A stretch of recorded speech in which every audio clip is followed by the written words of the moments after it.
Bienvenidos a los cuatro lados de un libro. Aquí estoy con mi compañera Ana Riera. Ali Jiménez. Yonder Vargas, Miguel Martínez. Muchachos, miren, después de tantas experiencias en el ámbito educativo, creo que hemos llegado a una postura bastante crítica con respecto al método que tienen los evaluadores, si así se les puede llamar, cuando toman sencillamente una base numérica muy tradicional, muy tayleriana, de esas dos primeras generaciones que ya no queremos, ni siquiera las que queremos pensar a día de hoy, más que en la retrospectiva, y que era hasta este momento el modelo predominante de la evaluación. O sea, tomar una escala numérica y sencillamente asignarla a un estudiante que logró o no logró responder adecuadamente una serie de preguntas que tienen una respuesta predeterminada. Pero hasta ahí llegaba la evaluación del conocimiento y el aprendizaje desarrollado. Entonces, yo quiero saber, en vista de la tercera y la cuarta generación que hacen un cambio predominante, ¿ustedes qué opinan? Yo creo que es una trascendencia radical, porque pasamos de un aspecto en el que todas las personas eran evaluadas cuantitativamente, en el que se rechazaba por completo al sujeto como tal, sujeto pensante, al sujeto que siente, al sujeto que tiene sensibilidad, que es un mundo propio, hasta el punto en el que ellos, de apartado, cuantitativo, un objeto a sujeto. ¿Qué opinan ustedes? Bueno, pero es que yo creo que todo depende del hecho de que empezamos a mirar a la persona como un humano, que no entrega un producto final, sino que tiene procesos de aprendizaje y por lo tanto de evaluación. Entonces, dejamos de mirar el producto como lo que es aunque también, y empezamos a ver, ok, cuál es el proceso que necesita para aprender y para ser evaluado. Entonces ahí sabemos cuáles son sus opiniones, cuáles son sus sentimientos, qué es lo que piensa, y miramos al sujeto entonces como un todo integrado.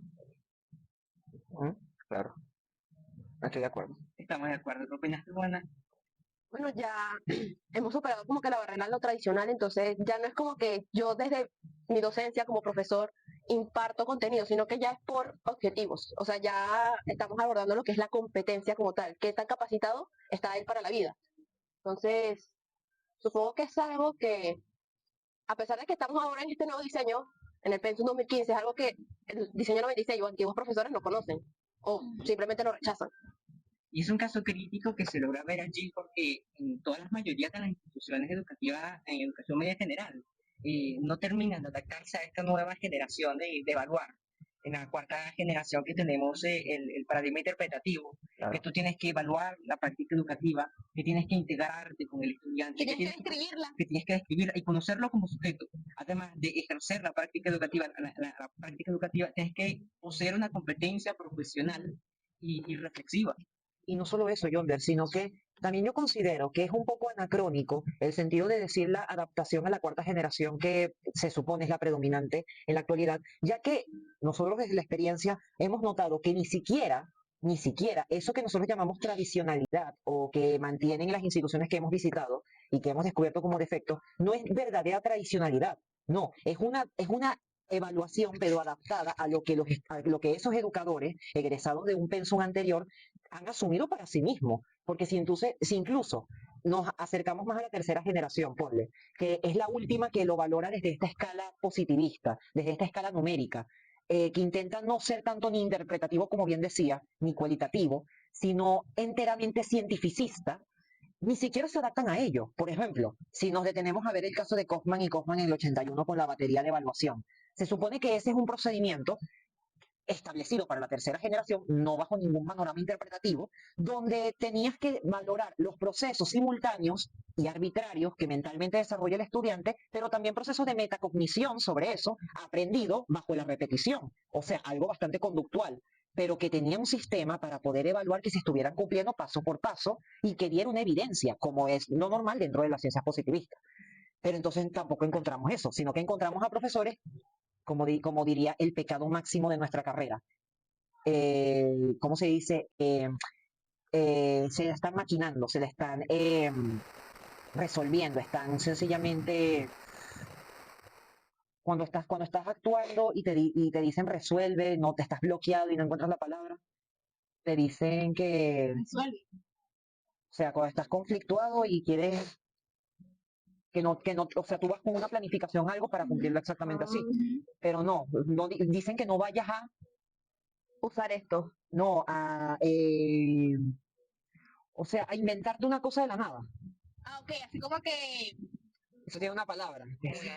Como una Improvisar, que no vayas a improvisar. Y ellos parecen que están improvisando en lugar de verdaderamente incluso responder a una corte de la primera y segunda generación o tercera. porque es que esa, si revisamos el sistema educativo actual, verdaderamente a lo que al profesor le interesa, ok, tomar el plan de evaluación, que desde lo que se creó en la pizarra y bueno, tantos puntos para un mapa mental, tantos puntos para tal, pero a mí verdaderamente incluso me interesa si el mapa mental es correcto, pongamos que en contenido, en que no sea ambiguo, o sea, a mí lo que me interesa es que me entreguen el producto y ya con eso cubro la nota, y hasta que llegue mi trabajo.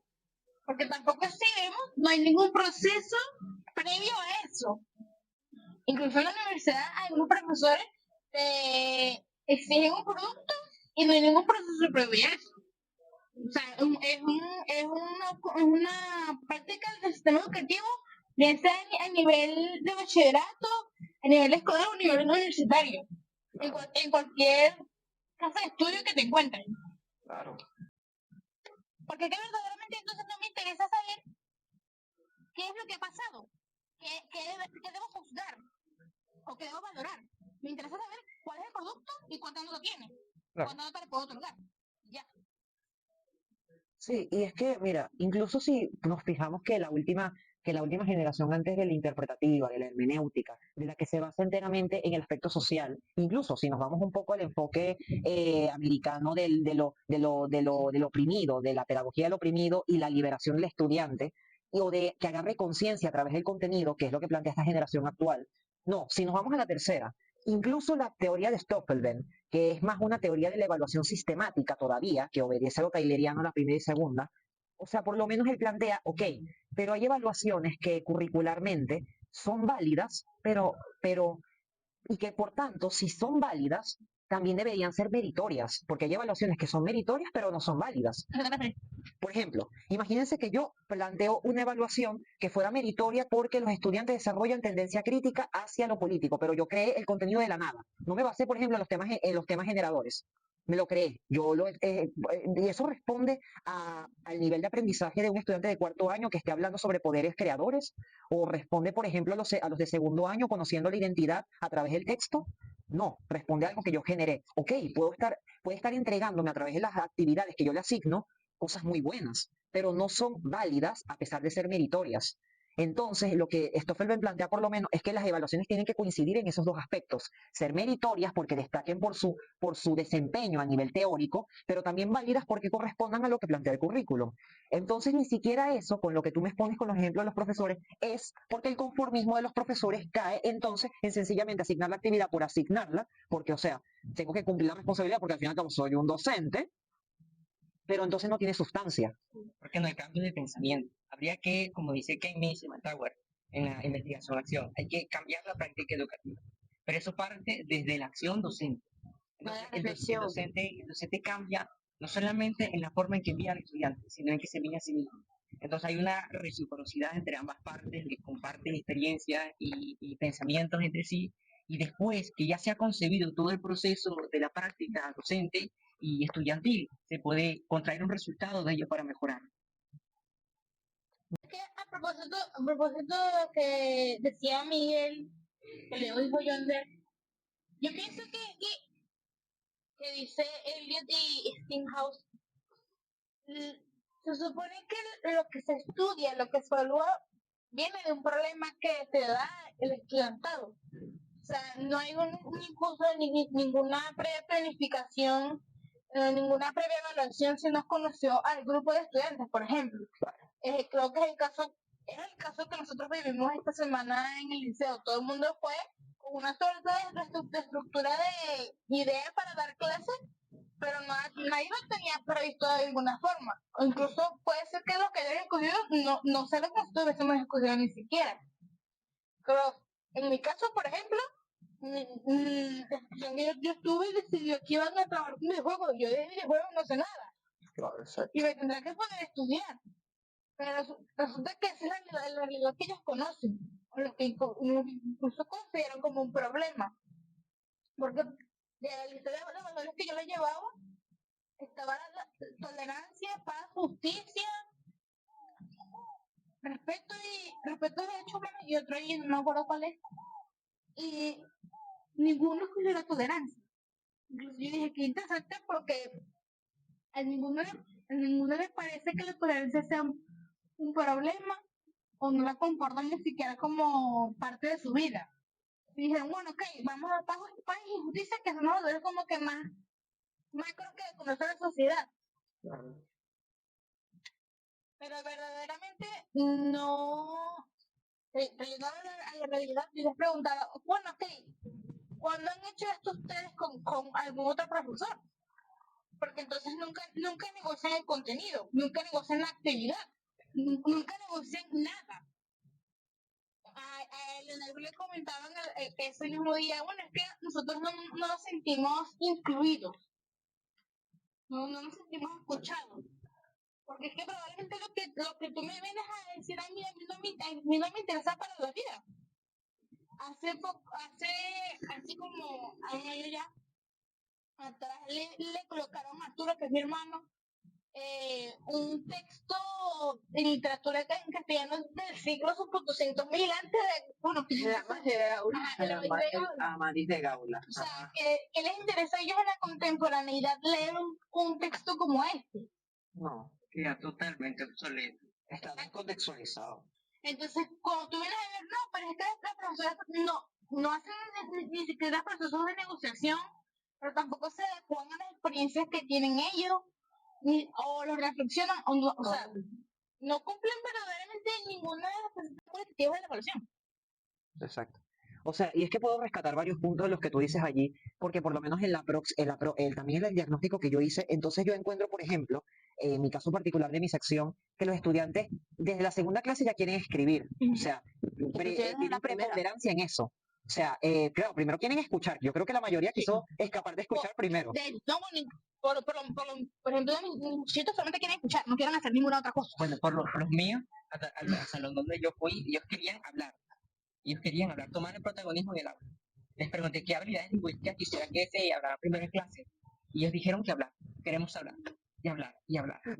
Ojo, y cuando les dices habilidades lingüísticas, automáticamente dicen, ¿qué es eso? Sí, Claro, hay que obviamente les expliqué. Ellos lo supieron después que lo expliqué. Pero eso también hay que saber pensar y saber llevar aquellos que ellos quieren. Eso forma parte del currículo flexible. Y hay que construir currícula no solamente desde los profesionales, sino también desde los mismos profesores.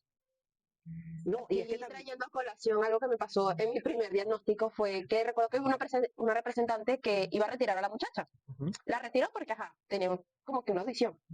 Y recuerdo que me preguntaba, ¿vas a dar plan de evaluación hoy? Yo no, hoy no voy a dar plan de evaluación. También creo que es la concepción errónea de los representantes, esa parte externa que de cierta manera funge una función poderosa o una comunidad que tiene influencia dentro de la escuela, que es como que, ok, la escuela solo sirve para dar contenidos. Es como que, ok, como yo como docente puedo cambiar eso, porque inclusive tenía un chico que me preguntó, ¿tengo que copiar eso en la pizarra? Y yo, no es necesario que lo copies, estamos debatiendo, discutiendo qué es lo que quieren ustedes ver. Que bueno, mis estudiantes más que todo, trayendo a colación lo de habilidades lingüísticas, quieren más hablar y escuchar. Como 5 me dijeron que querían leer y yo, bueno, con eso me contenta, estoy feliz. Y hubo uno en particular que me dijo, yo quiero ver blogs. Y yo no tengo idea de qué blogs le voy a traer a la clase. Porque es que, o sea, en todo caso, cuando tú contextualizas la evaluación y la educación, lo que sea, sea cual sea el proceso que pongas como profesor, en todo caso tú eres un seleccionador. Un mediador. No, pero o sea, a lo que me refiero es a esto.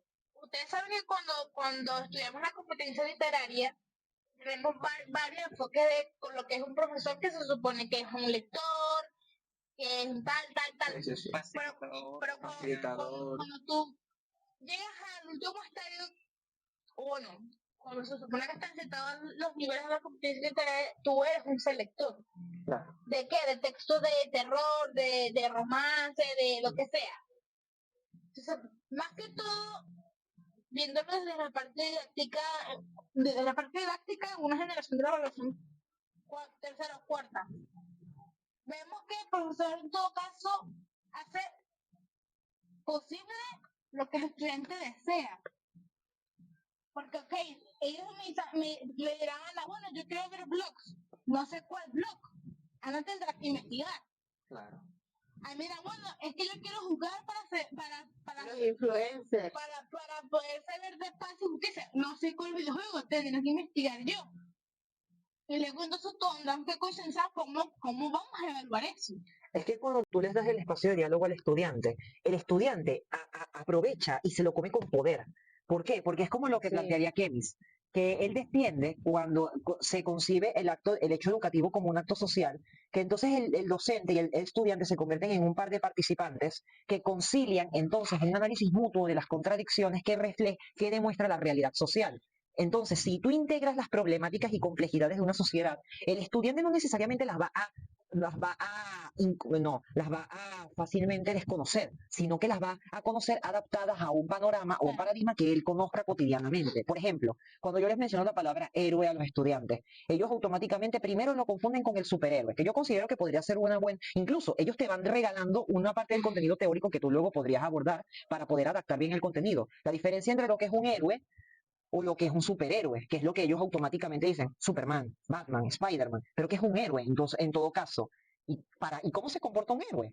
Que es básicamente, ¿con qué lo relacionas tú? Bueno, defiende al mal, hace esto, hace lo otro. ¿Y hay héroes aquí en este país? Sí.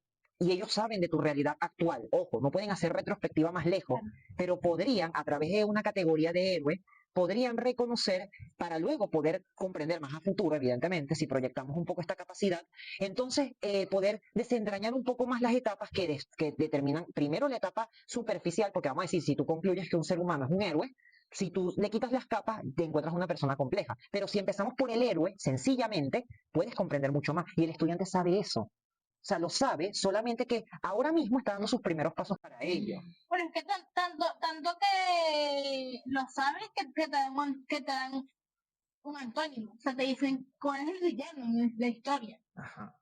O sea, la comprensión del mundo desde los que estudiamos verdaderamente, que es incluso uno de los planteamientos de esta generación. Claro. Como yo concibo lo que yo aprendo desde una experiencia cotidiana, que es una de las propuestas incluso de Pernod. ¿Cómo traemos el currículum de manera que los contenidos se adapten a los problemas de la cotidianidad? Entonces, como, por ejemplo, en el caso de Ana, que creo que va a trabajar las costumbres, ¿verdad? Las costumbres. Como yo consigo, por ejemplo, en el caso de las matemáticas, ¿cómo consigo yo un problema matemático de una costumbre? Como, ¿cuánta cantidad necesito yo para hacer una comida?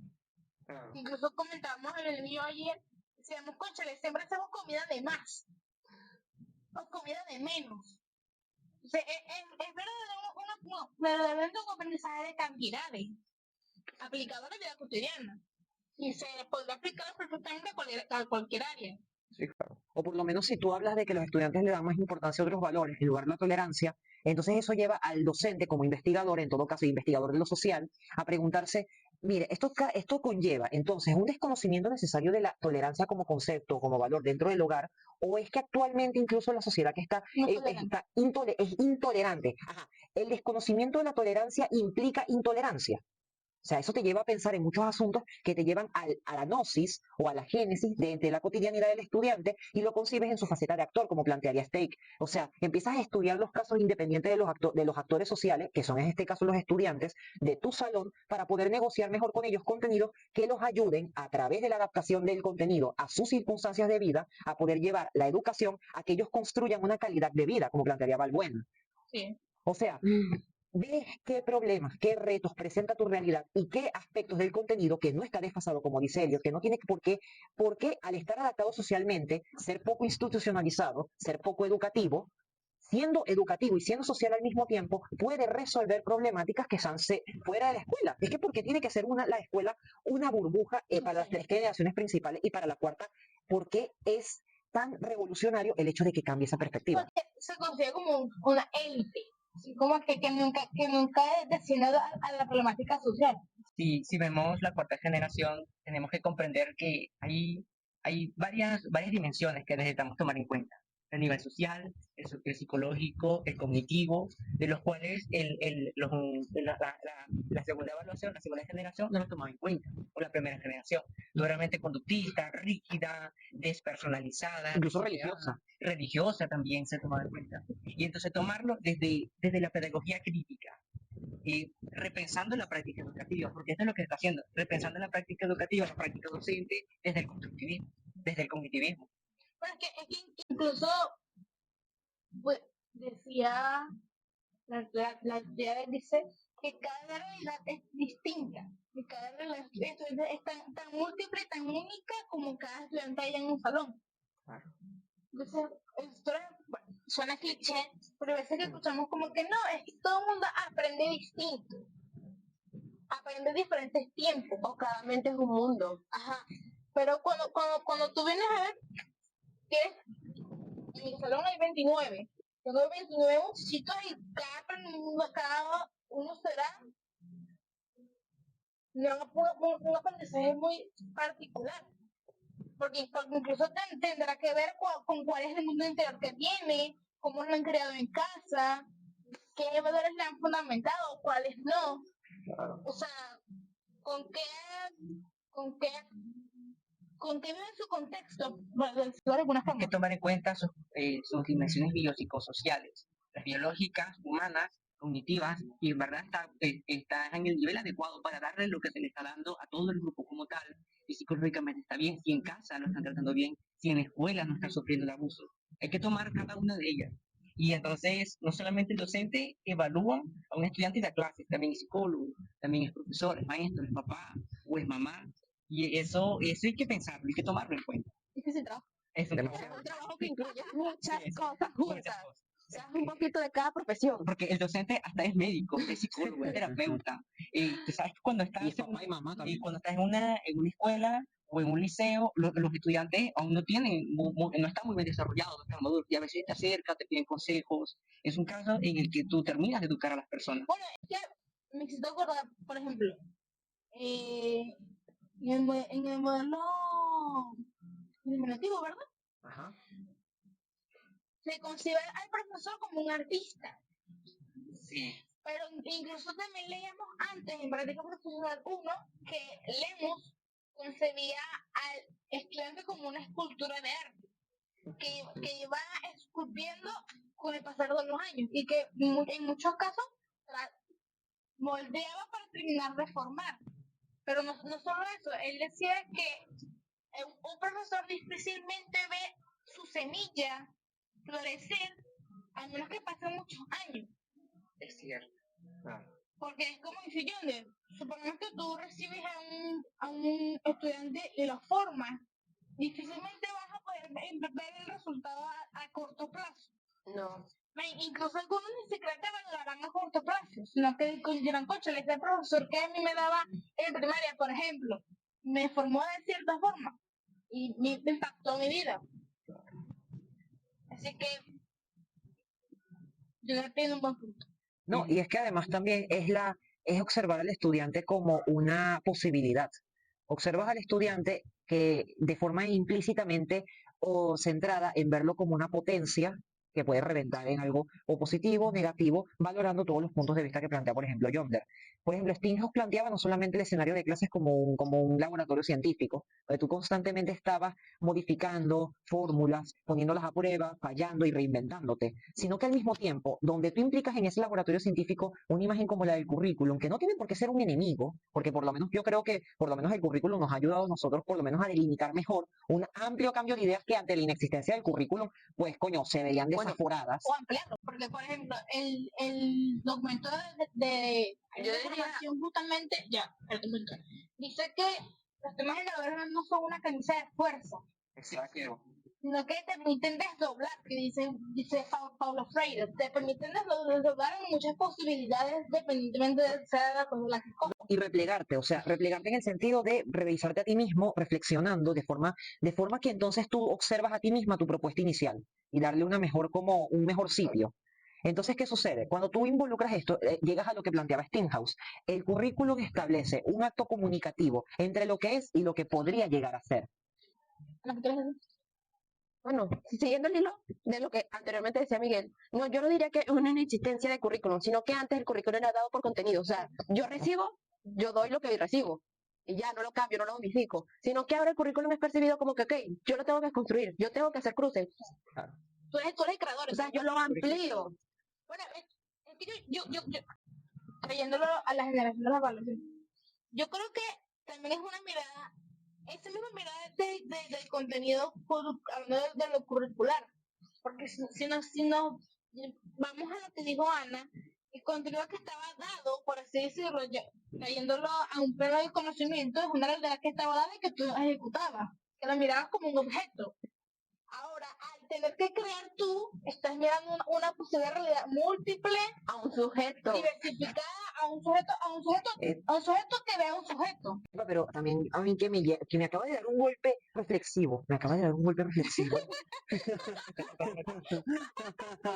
Pequeño Yonder. Mira, que me acaba de dar un golpe reflexivo. ¿Qué pasa con la cámara, chamo? No, que está tapando. Ah, ok. No, te estoy tomando tips de la cámara. Sí, Es en relación al hecho de que también es el aspecto de que aunque el currículum actualmente está planteado desde la perspectiva de competencias que defendería Eliot, o sea, hacia una teoría de la educación desde la investigación-acción y desde algo transformador, que reconoce entonces todos los postulados de la comunicación por ejemplo, de Habermas entre el conocimiento técnico, el conocimiento cotidiano y el conocimiento potencial, o por lo menos considerando todo el conocimiento sociocrítico planteado por Keynes. Ajá, reconociendo todo eso de antemano, creo que también la problemática subyacente es cuando el docente no decide, a pesar de tener esto a la mano, seguir viendo el currículum como una dificultad o seguirlo viendo como una barrera imposible. Entonces eso nos lleva, por ejemplo, a la ironía de cómo nos encontramos, por ejemplo, a adultos que podemos decir, ok, es desde el prejuicio, consideran que su formación, podemos decir tradicional, fuera funcional para ellos, por lo menos para tu mamá, en algún sentido, que no era un diseño como el que actualmente vemos, que es mucho mejor, no lo dudo, pero que para su momento fue diferente, pero ante el cual tuvo que forjarse a punta de martillazos, frente a un panorama que asumía la toma de decisiones de Stapleton o que asumía la batería de evaluación de este carajo, de Kaufman y Kaufman. Entonces, ¿por qué? Como, o sea, es la ironía de que entonces encontramos eso y encontramos que actualmente ellos hacen retrospectiva y pueden echarle gloria, como también criticar muchos aspectos de esa educación tradicional, pero querer traer la colación de algún modo, porque sencillamente no observan muchos adultos todo el valor de la innovación, porque actualmente los profesores quieren entonces ver el currículum como una imposibilidad. Yo creo que las generaciones se han visto influenciadas y se han adaptado a la sociedad como tal. Porque alejándonos un poco desde el punto de vista crítico curricular, podríamos ver la educación posmoderna, verlo desde un punto posmoderno y aquí ya has dejado atrás lo moderno en que lo sólido, lo rígido, lo que siempre permanecía en el tiempo, que eran los profesores el que imponían las cosas, fue dejado atrás y ahora el mismo docente tiene libertades, ya está emancipado, los estudiantes también tienen mayores poderes, tienen mayor facilidad de protestar ante cualquier profesor que se les imponga. Y entonces eso forma parte de la misma sociedad. La educación es también posmoderna. bueno, es que también en Venezuela, por ejemplo, influye mucho el hecho, a propósito de lo que me dice que no hay una posibilidad de innovación, el hecho de que ningún profesor espera nada. En el sentido de que no hay ningún motivo de felicidad absoluta como antes. O sea, no hay cierta remuneración a mi trabajo de innovación, por así decirlo. A mí me es más fácil quedarme decepcionado que tratar de ser feliz con un nuevo sistema. ¿Cómo diré, digo? O sea, la sociedad se encuentra en que las cosas que te dan felicidad ya no son suficientes. Porque el docente está decepcionado de su misma calidad de vida. Porque que no puede, el Estado no le puede proporcionar o una entidad privada no le puede proporcionar todos los medios para su subsistencia. Y por eso mismo el caso se siente cohibido, se siente paralizado por cambiar. Y también porque el docente, hay que asumir algo, y lo voy a asumir particularmente desde la perspectiva de la estética de nuestra carrera. Es el hecho de que, por ejemplo, el planteamiento básico aquí con Venezuela y su cultura, es el hecho de que, y no solamente Venezuela, voy a ponerlo por lo menos a lo latinoamericano, que la posmodernidad llegó antes que la modernidad acá a estos países. Sí. En el sentido de que el desencanto por la imitación que no llegó a ser, por un ser que no terminó siendo, porque, o sea, una existencia que intentó imitar, pero que en realidad no podía asumirse genuinamente por sí misma, en lugar de un ser, en un estar siendo, como lo diría Kush en todo caso. Entonces, sin integrar eso, nos venimos dando cuenta, quizás tardíamente o quizás como una lección adecuada para nuestra condición de existencia, que teníamos que primero entonces pasar por el desencanto intermedio o el estado constante de incertidumbre que llevaba tarde o temprano la consecuencia de la posmodernidad para llegar no a una hipermodernidad quizá, o quizá ya nos encontramos en ella, sino ante las puertas de una nueva etapa para la innovación. Sí, también Y para un reconocimiento de la condición que actualmente la educación tiene de forma inherente o que por lo menos nosotros estamos inculcando o inyectando a través de la negociación de la cuarta generación. Bueno, entonces yo les puedo hablar todo esto durante 30 minutos. Me pregunto entonces, ¿cómo debería ser entonces la evaluación? Porque si lo consideramos como un proceso, pero estamos acostumbrados, porque aquí nos enfrentamos a un problema. Nosotros conseguimos la evaluación como un proceso. Okay. Claro. Negociamos con los chicos y demás. Lo contextualizamos, lo traemos a las experiencias cotidianas de vida, Lo democratizamos. pero nos encontramos con una barrera. Es que el sistema educativo no está preparado para eso. Siempre hay un profesor que te diga, bueno, pues, pero ¿cuál es el plan de evaluación? En la primera semana de clase, yo, bueno, como le dijeron a la, incluso tu representante te dice, bueno, pero es que ya va, yo no he negociado el plan de evaluación nunca, no he... Hasta el propio estudiante me decía, ¿usted viene mañana? Porque mañana tenía clases a primera hora y yo no, yo no vengo mañana porque tengo que ponerme a hacer la secuencia. Conseguir la evaluación de esa forma es problemático porque el sistema educativo no está listo. Sí. No estamos Y preparados. me negaron el uso de teléfonos en la planificación. Me dijeron, no lo pongan como herramienta de aprendizaje. Imagínate. No estamos preparados para el cambio. No, en cierta medida, por lo menos yo considero en que mientras sea democrático lo que hagamos dentro del aula, ahora mismo y adelante, considerando la realidad social y siempre, siempre, siempre adecuándonos lo más posible para que el estudiante no sea visto como tonto, tampoco como un ser alienado, desenfatizado, sino como un sujeto o como una persona social, anímica, que puede sentirse bien y que puede sentirse incluso atraída genuinamente. Entonces yo creo que mientras el estudiante se vea feliz y vea que eso le está animando su interés porque el conocimiento se integre más a su vida y pueda ver a través del conocimiento una ventana hacia la realidad de la vida y lo reconozca, Habremos ganado algo. habremos ganado algo. Sí. Bueno, Gracias. Muy bien, muchachos, excelente.